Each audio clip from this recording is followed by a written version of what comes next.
To discuss the inaugural London Risk Week and what links an 1859 solar storm with Category 5 hurricanes today, I'm joined here in the studio by Caroline Wagstaff. She is CEO of the London Market Group, and by Stuart Kenyon, who is Head of Risk Control at CNA Hardy. Caroline, let's start with you. I mentioned the inaugural London Risk Week. What is it? Why are you starting it now? Well, it's an extraordinary thing, isn't it? So the London market brings in $160 billion of income every year, 70% of which comes from overseas. So there is no doubt that we are the global centre for risk transfer, but we have never celebrated that fact. We've never done anything to show the breadth and depth of expertise that sits in London. So the LMG thought, well, we should do that. We should have London Risk Week. It's not a fantastic new idea. We have London Fashion Week. I could do better than London Fashion Week, better hemlines.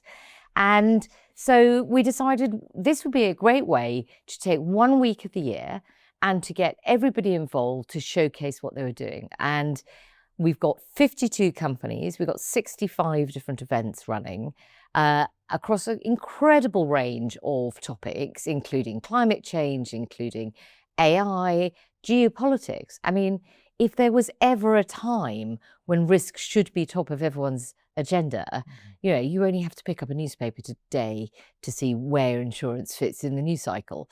So that's what drove our thinking. Let's really spotlight the depth and breadth of expertise in risk transfer that sits here in the London market and give everybody an opportunity to have their moment in the sunshine. And we're delighted that CNA Hardy are kicking off that week with this film. And I think it's a great way of looking at history and looking at data, and it typifies everything the London market's about. It's smart, it's solutions driven, it's London. Well, Stuart, I alluded to solar storms, hurricanes in my introduction. What links them? Why are they such an important discussion to be having when it comes to London Risk Week? Okay, so today we're going to talk about obviously two types of extreme events. On one side, we've got catastrophic windstorms, which includes Category 5 hurricanes from the US. And then obviously on the other side, we've got a solar storm dating back from 1859 when Queen Victoria was still on the throne. And this was pre the American Civil War. However, what both these data sets do is give us some rich data that we can use when we're analysing risk. And in modern businesses, obviously, it's really important to understand the reliance on global data, technology, and systems. Well, just digging into that data point, what does all the data actually tell us about Category 5 storms? Okay, this is a fascinating topic. So there's lots of data available at the moment on extreme hurricanes. Okay, so if you look at that, includes Lloyd's, obviously in the UK and London, and you've also got NOAA data from the US as well. Okay, when I was looking at this data, when I was analysing it, what became apparent was obviously some trends in there, and we're seeing a higher proportion now of the most catastrophic storms. If I said to you in this decade there have been 7 Category 5 hurricanes, including 3 in 2025. When I look at that data, there's been more this decade than there have been in the previous decade. So when I look at the data at the moment and I've analysed it, what has become apparent is this is the second highest count of Hurricane 5s on the Atlantic coast that have been in this decade compared to the previous century of data. And we've got 4 more full hurricane seasons as well this decade still to go.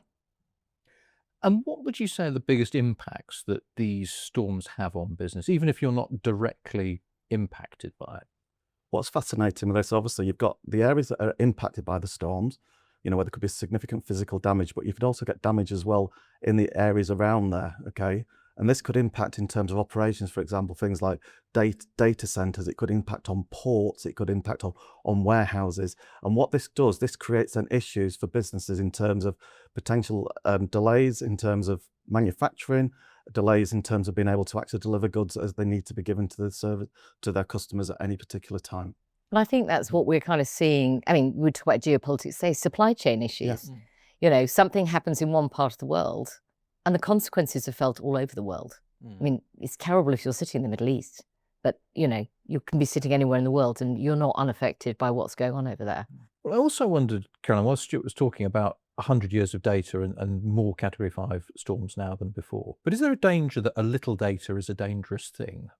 If we looked at the data over 400 years, is there a chance everyone says, this is just part of a normal cycle of hurricanes and Category 5 storms in the Atlantic. It's nothing particular to worry about. I think for me, I mean, I'm fascinated to know and find out from Stuart what data we've got from pre-Queen Victoria and solar storms. I mean, that's to me the big question. I think anyone in insurance will tell you, you can never have too much data. And you're always slightly looking at the world in the rear view mirror because, you know, obviously if we all knew what was going to happen in the future, we'd all be a lot richer than we are today. But that idea of taking the data you've got, however imperfect, and trying to at least work out what the worst case scenario might look like, we always find that there are flaws in the data, and I'm sure Stuart would agree with that. But, you know, you have to be taking whatever historic data you've got to try and look to the future. And on that point, I agree. Obviously, we're looking for trends and signals, aren't we, in terms of trying to identify, obviously, what's historically happened, but trying to then forecast what may happen in the future as well. Well, let's go back to 1859. So you Yeah. have this huge one-off solar storm. Yeah. Talk us through it. What happened? Why is it so relevant today? Yeah, this is an absolutely fascinating topic, this. Okay, so 1859, okay, we've got a massive solar storm which causes geomagnetic disruption across the UK, Europe, and North America. And what does that look like if you're a Victorian? Because, I mean, we would notice that our mobile phone signal stopped working. I mean, the quill pen didn't stop working. How did the Victorians know that was happening? Okay, so there's a gentleman called Richard Carrington. Okay, he was in his private observatory. Okay, and he was looking up at the sun. It's what we all need, Yeah. private I observatory. wish we had one as well, don't you? And he observed obviously this massive solar event. Okay, and then this geomagnetic storm occurred approximately 20 hours afterwards. Okay, what happened then was lots of telegraph poles exploded. Okay. Wow. Yeah, and there was also then a significant amount of equipment overheating and failures as well. So let's roll that forward. Let's say the same events happen. Yeah. But in the modern world, what's the impact likely to be? This is where it's fascinating. Okay, so if this happened today, we are all reliant today on technology. You know, every one of us has got a mobile phone. Obviously, as well, businesses are reliant on technology more than ever, whether that's in terms of data centers, whether that's information transfer, etc. It would cause significant disruption. And I've got some data that I can share with you on that as well, if I may. Mm. Okay, so there's two particular numbers that I'd like to talk to you about. The first one is from the National Audit Office, and this is obviously in the UK, and they released a report earlier this year that estimated a loss of £9 billion in the event of one of these incidents. Also as well from Lloyd's, they've done a similar report, but on a more global scale, and that estimated loss of $2.4 trillion over a period of 5 years. And what's the common thread that runs between these risks? One of the key things on this, obviously, as we're saying, is the amount of data that we've got available. So if we look at, as we said, in terms of the Category 5 hurricane storms, there's lots of data there, lots of trends that we can analyse, lots of signals that we can look at. In terms, obviously, of the solar storm, we've only got one that's actually been recorded. However, you know, this obviously does help us when we're analysing the risk and trying to look then and forecast in terms of how we can make sure then that insured have got appropriate business continuity plans and business continuity strategies in place for these types of events. But have you ever got, I suppose one thing is, how often is this likely to occur? So have you poured back through history and sort of said, oh, that observation from that Spanish monk in 1380, that sounds remarkably like a Carrington event. These things tend to turn up once every 300 years or whatever it happens. There is frequency data available out there. Obviously, one of the key things on this is how good the actual historical records actually are. Okay, obviously, we've got this very good data set from 1859, and we're just waiting for when the next one occurs again.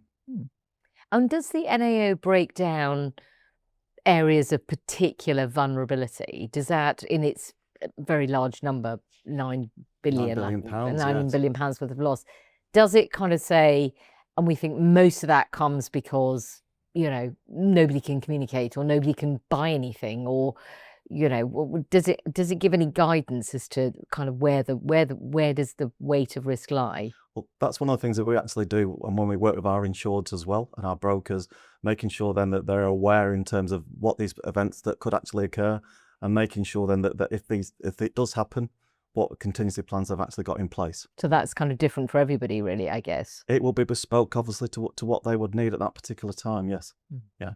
So what are some of the things that if you were having this conversation with a client, you want to bring in to that discussion? Okay, so from a CNA Hardy perspective, we've got specialist underwriting, client-led claims, expert risk control, and an international, multinational solution. We work very closely with our insureds to make sure that they're aware of some of these extreme incidents and how it could impact on their risks, and make sure they've got appropriate business continuity strategies in place. Well, taking one step back and just on this, Karen, what are your thoughts around what this tells us about the importance of the London insurance market, full stop? I think this is a perfect encapsulation of the London market. It's really thinking smartly about what can we learn from the past, where have we got data sources. Lots of people are talking about AI and the impact on every industry, but particularly on insurance. And that's going to help us find data, analyze data, and so forth. It's very solutions driven. You know, it's thinking about, well, not just, well, that's a fascinating piece of data, that was, say, solar storm, but what can we learn from it? And by the way, how can we help you prepare your businesses better? And I think it's a fantastic, another example of the collaborative nature of the London market. I mean, Stuart's talked about, we work very closely with our brokers and our insured. This is a team effort. And the thing that makes London different is we're a village of insurance. There are 300 businesses, all within 500 metres of the Lloyd's building. And we compete and we collaborate at the same time, which is a unique business structure, but I think one that delivers really powerful solutions for businesses around the world. Caroline Wagstaff, Stuart Kenyon, thank you very much. Thank you. Thank you.